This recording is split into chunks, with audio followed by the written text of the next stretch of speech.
final, porque agora é a hora não do pastor Danielson, mas de Jesus falar através da sua palavra. Isso mesmo. Né? A gente não está aqui para pregar opinião, a gente está aqui para pregar a palavra do Rei dos Reis, do Senhor dos Senhores. Amém? Então, eu peço que vocês estejam estendendo a mão para cá e orando por mim nesse momento. Eu também vou estar orando por mim e por vocês.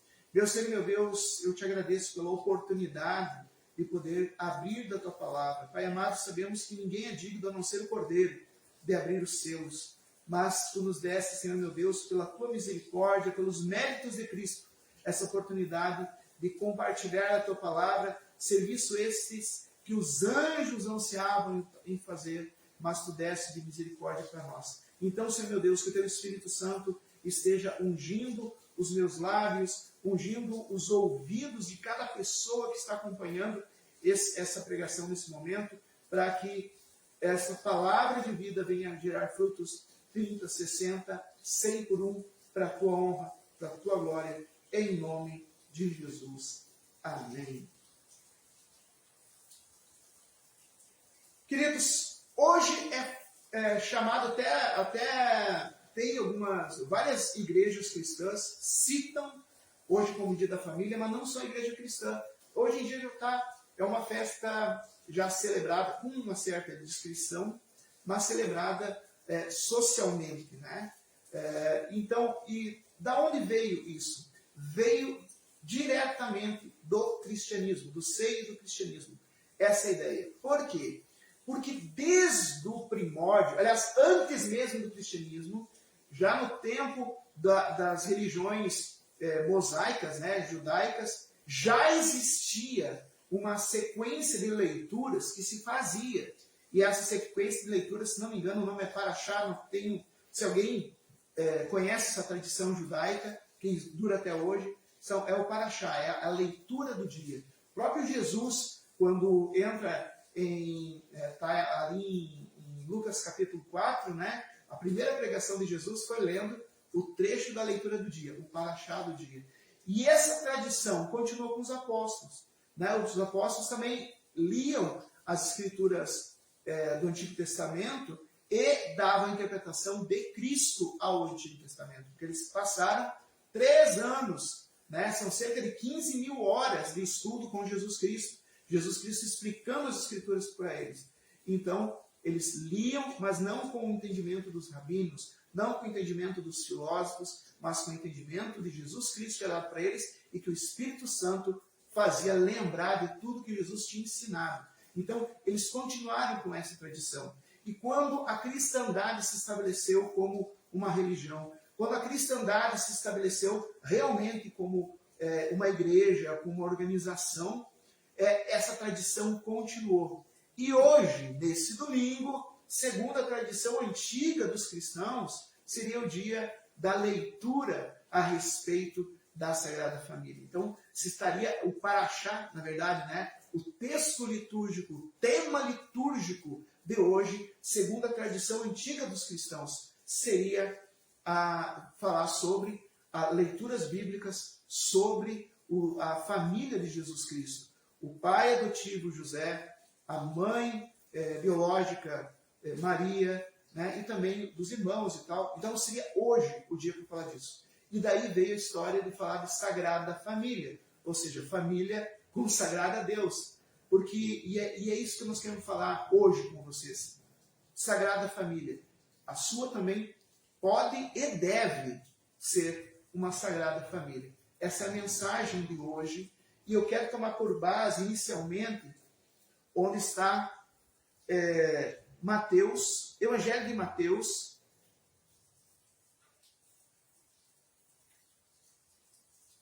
capítulo 2, versículo 13 em diante. Mateus, capítulo 2, versículo 13 em diante. Assim diz a palavra do Senhor. Depois que os magos foram embora, um anjo do Senhor apareceu em sonho a José e disse: levanta-se, toma o menino e a sua mãe e fuja para o Egito.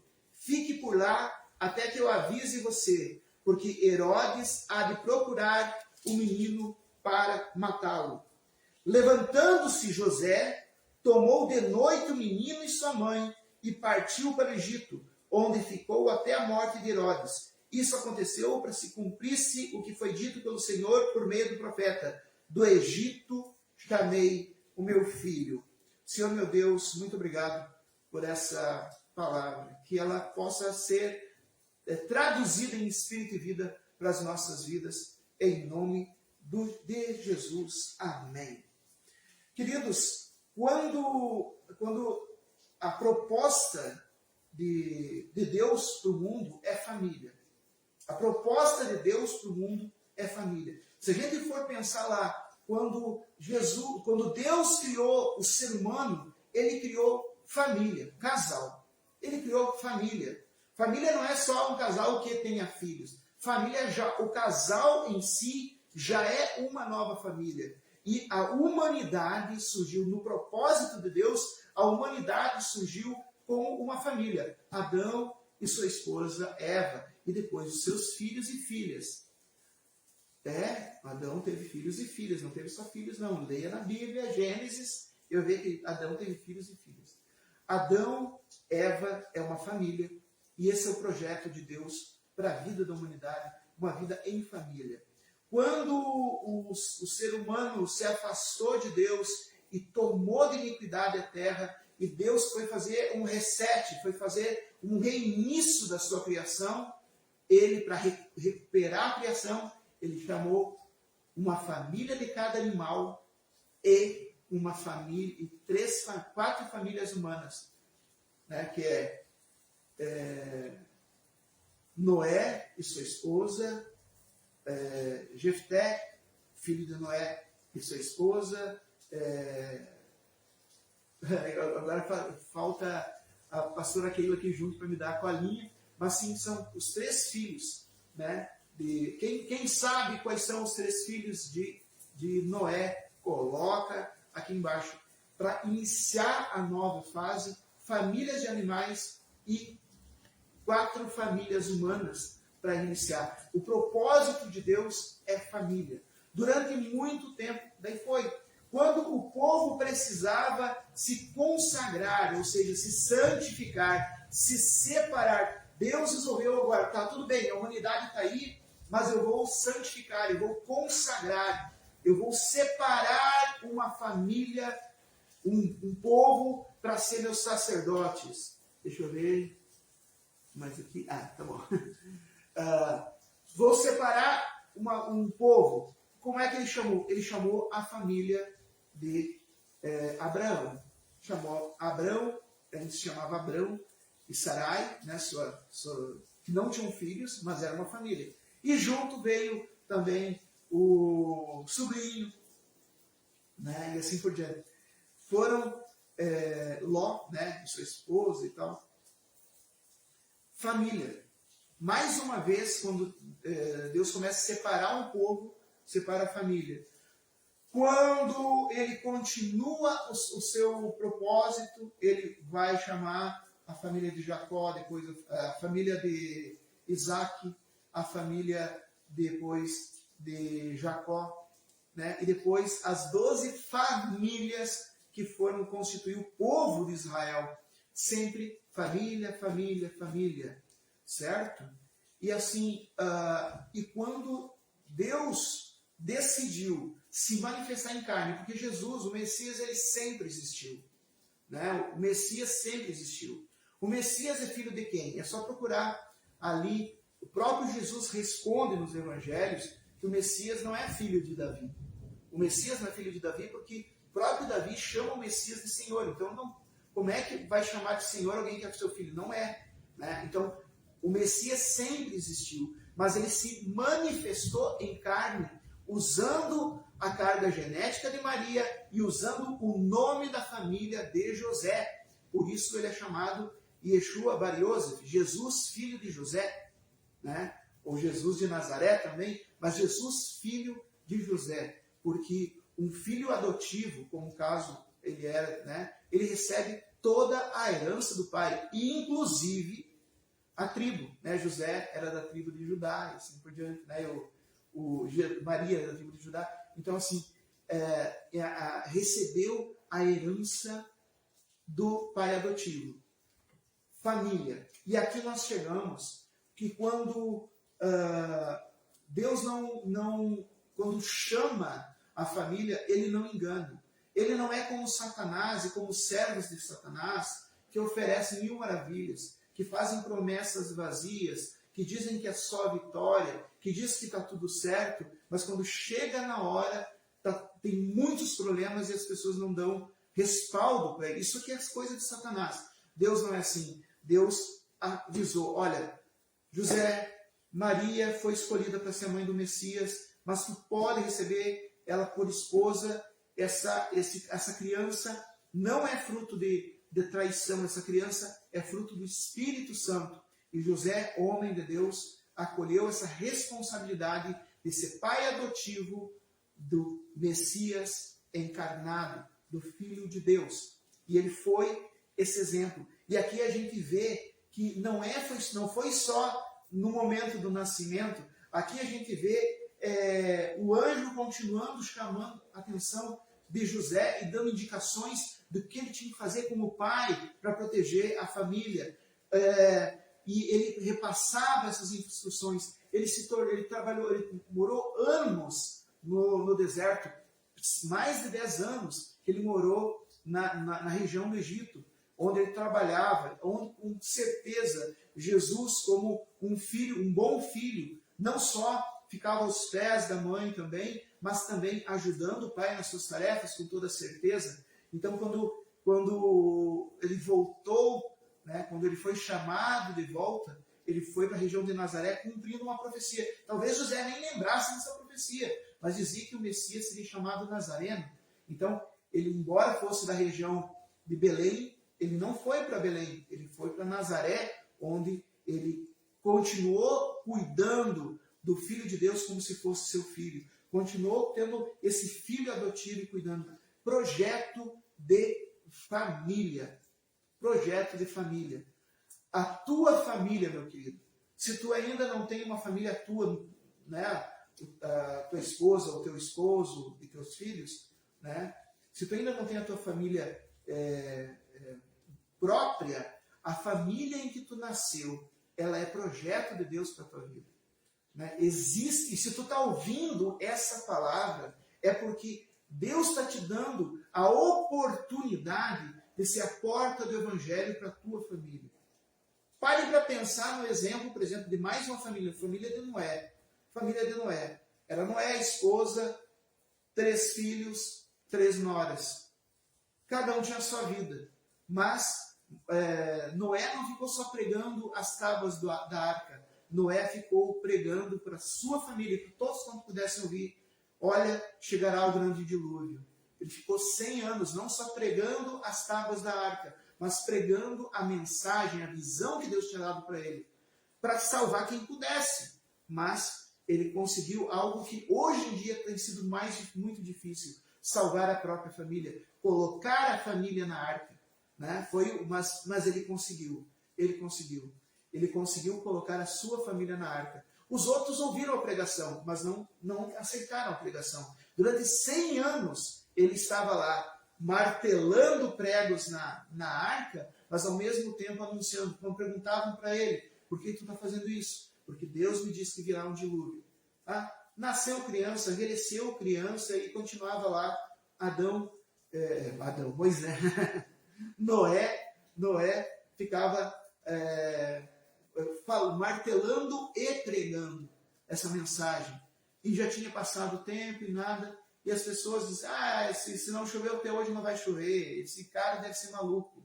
Eu imagino, a Bíblia não fala isso, mas dá para a gente imaginar, porque situações assim acontecem. Não sei se alguma vez tu já tentou, dentro da tua família, tu ser esse pregador. Dentro da tua família, ser essa pessoa que quer salvar. E tu é tido como maluco. Né? Então eu imagino que aconteceu mais ou menos a mesma coisa. Mas Noé conseguiu salvar a sua família e em sua família recomeçou toda a humanidade. Propósito de Deus. Família é propósito de Deus. Daí nós vemos a história de Abraão, que para restaurar um povo, Deus chamou uma família, a família de Abraão. E essa família foi se multiplicando e se tornou grande. E hoje, segundo Gálatas, capítulo 3, versículo 27, eu e tu fazemos parte dessa família, porque todo aquele que é batizado em Cristo é revestido em Cristo e se torna herdeiro das promessas de Abraão. Então, nós fazemos parte dessa família de Abraão e através de Cristo Jesus. Olha só que maravilha. Família. Isso quer dizer, meu irmão, minha irmã, que tu tenha a tua família de origem, que tu tenha a tua família nuclear, talvez, né, teu esposo, tua esposa, teus filhos, mas tu tem uma família estendida que se chama Reino de Deus. A igreja, com letra maiúscula. A igreja com letra maiúscula não é a denominação Igreja Metodista Livre, né? O pessoal chama de IMEL, né? Não é a Igreja Católica, não é a Assembleia de Deus, não é quadrangular individualmente, mas a igreja é o conjunto de seguidores de Cristo, que foram batizados em nome do Pai, do Filho e do Espírito Santo, que são guiados pelo Espírito Santo e buscam viver segundo a palavra. Todos que fazem isso, meu irmão, minha irmã, são da tua família, são da nossa família. Como diz Paulo aos Efésios, família de Deus. Nós somos família de Deus. E as nossas responsabilidades continuam. Assim como Adão e Eva tinham responsabilidades, assim como Noé e sua família tinham suas responsabilidades, assim como Abraão e sua família tinham suas responsabilidades, assim como Isaac, Jacó, depois Davi, Moisés, todos tiveram, mais uma vez, né, Moisés também foi uma família que foi chamado, né, ele não assumiu o ministério antes de ser casado com família. Então, família é projeto de Deus para a sua vida, assim como foi também a família terrena de Jesus. E hoje, meu irmão, minha irmã, Jesus vai dizer que todo aquele que ouve a palavra dele, que obedece a ele, faz parte da família dele. Que a família dele não é quem tem laço genético com Maria. A família dele é quem segue a palavra de Deus e a põe em prática. Se tu busca fazer isso, você faz parte da família de Jesus, junto comigo e junto com toda a igreja. Família é projeto de Deus. E o que eu quero trazer para vocês nesse último culto dominical de 2025? Trazer uma reflexão, pedir que o Espírito Santo toque teu coração e que tu possa refletir como foi tua relação com a tua família. A família onde Deus te colocou no início, depois a família que tu constituiu. Como tem sido a vivência desse teu chamado de ser família? Como tem sido a tua relação com as pessoas que fazem parte do teu primeiro ministério? O que eu quero dizer primeiro ministério? Quer dizer que algumas pessoas são chamadas para ser, sei lá,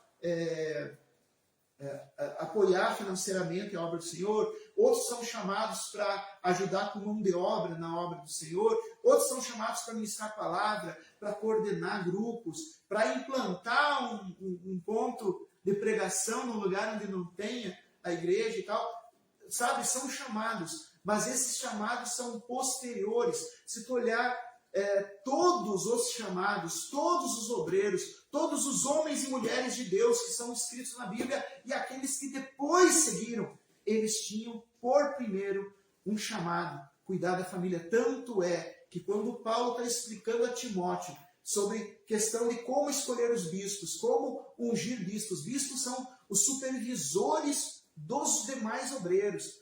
O bispo é essa função de supervisionar. É uma pessoa que não pode ser dada ao vinho, que não seja adúltero, que cuide bem da sua família. Porque aquele que não cuida da sua casa não pode cuidar das coisas do Senhor. Então, mesmo que tu tenha chamado para pastor, chamado para evangelista, chamado para ministro de louvor, chamado para intercessor, você precisa retomar o seu ministério familiar. E eu quero te chamar a atenção, pedir que o Espírito Santo esteja tocando teu coração para que tu lembre como foi 2025, em que pontos tu acertou com a tua família, em que pontos tu foi a presença de Jesus Cristo na tua família, seja na tua família de origem, seja na tua família nuclear de hoje.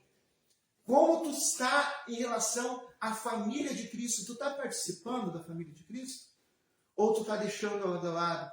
Porque, assim, fazer parte de uma igreja não é simplesmente ir a um culto, tá? Mas a participação tua não é só para ti. Deus não precisa, porque Deus é perfeito, não falta nada. Primeiro, tu precisa dessa atmosfera de comunhão, mas o teu irmão precisa da tua presença. Porque se tu não tiver, aquele teu lugar vago vai deixar entristecido aquele irmão e vai desanimar o teu irmão. De repente, quando o teu irmão vai e se encontra, por isso que a gente se chama de irmão, que nós somos família de Deus. Da família de Deus se reúne, às vezes é no domingo, às vezes é mais dias na semana, às vezes é na quarta-feira, né? Tem dias em que a família de Deus se reúne. Eu acabei de voltar de um jantar e almoço em família. Eu moro longe, eu tenho minhas atividades, mas eu fui lá, participei, porque é importante honrar o meu pai, honrar minha irmã, meu cunhado, meus sobrinhos, honrar minha esposa também. Então a gente faz isso, né? E também tem esses momentos de encontro. E quando a gente falta esses momentos, a gente faz falta e prejudica esses encontros. Mas assim é com a tua família nuclear, assim é com a tua família de origem, mas assim também é com a tua família de Deus. Então quero acrescentar, como foi tua relação com a igreja esse ano? Os pontos bons, os pontos que faltaram, e agora está começando um novo. Domingo que vem já é outro ano. E como é que vai ser a tua relação com a família de Deus a partir desse ano de 2026? Qual vai ser a tua relação com a tua família nuclear? Qual vai ser a tua relação com a tua família de origem? Pois cada outra família estendida, outra família espiritual, que é a igreja. Porque a propósito de Deus é um povo. Deus não criou ninguém para ser isolado. Ele quer que tu seja... mas pastor, a minha família não é crente. Então é por isso que Deus te colocou lá, meu irmão. É por isso que Deus te colocou lá, minha irmã. Porque lá tu vai ser luz. Tu vai ser a presença das pessoas. Não que tu tenha que pregar toda hora. Quando tu tiver oportunidade, pregue. Quando tiver oportunidade, abre a Bíblia e compartilhe. Quando alguém pedir uma oração, ore. Mas, além disso, testemunhe o amor de Deus através do teu amor. Testemunhe o perdão de Deus através, porque família, né? Como a gente está sempre junto, a gente acaba se magoando. Então, testemunhe o teu amor de Deus que tem na tua vida, perdoando ou pedindo perdão, porque às vezes somos nós que magoamos o outro, pedindo perdão e perdoando. Isso é compromisso com a família. Eu não estou falando nada daqui, isso aqui está em Mateus capítulo 6, isso também está em Efésios capítulo 5 e 6, isso está em Gênesis, Apocalipse, a importância de sermos considerados família. E de todas essas ideias, eu quero terminar esse último culto dominical de 2025, lembrando do exemplo da família de Josué. Moisés havia morrido e levantou Josué como substituto, como pastor do povo. E Josué já estava velhinho, mas ele continuou fazendo, não se apartando ali o livro da palavra de Deus da boca dele. O que quer dizer da boca dele? Era para ele continuar falando, era para continuar pregando, era para continuar pregando. Não era só para ele conhecer a palavra, era para ele compartilhar a palavra. Josué fez isso e conseguiu. Moisés levou o povo até a terra prometida, mas foi Josué que constituiu aquela multidão de gente num povo. E acho que o ponto nodal, a parte principal da ação. Mas Josué abriu o rio em duas partes. Josué, com trombetas, com som, com louvor, derrubou os muros de Jericó. Que maravilha! Mas eu vou dizer qual foi a maior maravilha, na minha opinião. Tu pode escolher a parte de Josué, mas no momento que Josué chega diante do povo e diz assim: escolhei quem vocês querem servir, se esses deuses dos povos aí que nós conquistamos, porque se eles conquistaram aquela terra, e hoje em dia nós crentes nós conquistamos a cidade. Hoje em dia os evangélicos são mais de 30% da população, junto com os cristãos todos. Aqui no Brasil, nós somos 87%, 90% da população brasileira é cristã. Só que muitas vezes nós, cristãos, seja cristão de qual ala for, muitas vezes a gente se entrega aos deuses desse mundo. Josué percebeu isso que estava acontecendo lá naquele tempo. E ele disse assim, vocês escolhem. Se vocês querem seguir os deuses aqui dos povos onde nós chegamos, mas eu e minha casa serviremos ao Senhor. Eu acho que essa foi o maior ato de Josué. Porque ele poderia ficar com medo, né? O que os outros vão dizer se eu seguir a Yahvé, o Deus Todo-Poderoso, Criador do céu e da terra? O que as pessoas vão dizer? Cada um tem sua religião, não sei. Mas eu prefiro não falar sobre isso, porque isso é um assunto íntimo. Porque depois as pessoas vão me julgar. Porque todo mundo está gostando do bezerro de ouro. Porque todo mundo está gostando de Astarote. Porque todo mundo... Porque está na moda, né, os Baalins. Mas Josué diz, não só eu e minha casa. Eu e minha casa serviremos a Yahvé, ao Deus Todo-Poderoso, ao Criador do céu e da terra. E é isso que talvez cabe a nós como família nuclear, cabe a nós como família de origem, cabe a nós como igreja local, cabe a nós como povo de Deus declarar, olha, eu não sou contra, vocês podem seguir o que vocês quiserem, mas eu e minha família seguirei a Deus e Pai do meu Senhor Jesus Cristo. Eu vou seguir a palavra de Deus. Esse ano eu vou ler mais, vou ter mais contato com a palavra de Deus. Esse ano eu vou sentar com a minha família, eu vou compartilhar a palavra de Deus e vou orar juntos. Esse ano eu e minha casa serviremos ao Senhor. Vocês fazem o que vocês quiserem, mas eu aqui na minha casa, meu cônjuge, meus filhos, eu e minha casa serviremos ao Senhor. Amém? Isso, com toda certeza, vai fazer do teu ano, não só de 2026, mas de todos os anos seguintes. Porque essa atitude de Josué abençoou a vida de Josué. Quando José disse assim, José tinha a oportunidade de dizer assim, isso aqui é problema para mim. Uma mulher que está grávida, vão me acusar de estupro, porque nós ainda não era casada, a gente era só noivo, vão me acusar de estupro, e eu vou ser apedrejado junto com ela. Ou ela vai ser apedrejada como adúltera, e como é que vai ficar a minha situação? Mas ele disse, não, eu vou seguir o meu Senhor. Eu e minha esposa serviremos ao Senhor. E eles serviram a Jesus como pais de Jesus. Às vezes a gente tem que servir a Jesus como pai, como mãe de alguém. Às vezes a gente tem que servir a Jesus, mas o mais importante é não esquecer. Vivamos em família. Consagramos a nossa família. Retiremos da nossa família, que é o que Josué fez, tudo aquilo que nos afasta da presença de Deus. Costumes,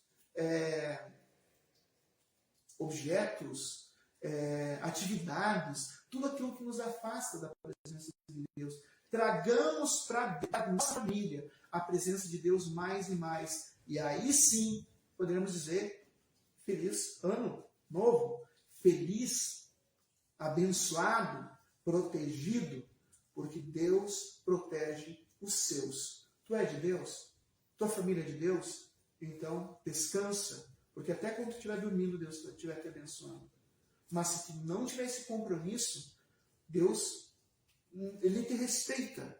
Ele não vai interferir na tua vida se tu não firmar um compromisso com Ele. Ele te respeita. Só que de um ex-ateu para um crente que está me ouvindo. Eu era ateu. Caminhar sem Deus não é legal, não. Não é. O crente tem problema? Tem. Pastor Daniel, pastora Keila tem problema? Tem. Mas não se compara a andar sozinho, enfrentar o mundo sozinho, enfrentar os ataques do inimigo sozinho. Proteja, faça como Noé. Proteja a tua família, coloque a tua família na arca da salvação, na arca da aliança, em Cristo Jesus. Leve a tua família para congregar. Participe. Isso, sim, é uma decisão de ano novo que vai mudar para sempre a tua vida. Amém? Eu e minha casa serviremos ao Senhor. Tu pode colocar a mão no peito, e não sei se tua família está aqui perto, mas estende tua mão simbolicamente sobre a tua família, coloca a mão no peito para dizer eu, né? E estende tua mão em direção à família e declare: Senhor Deus, eu e minha casa serviremos a Ti, em nome de Jesus. Amém.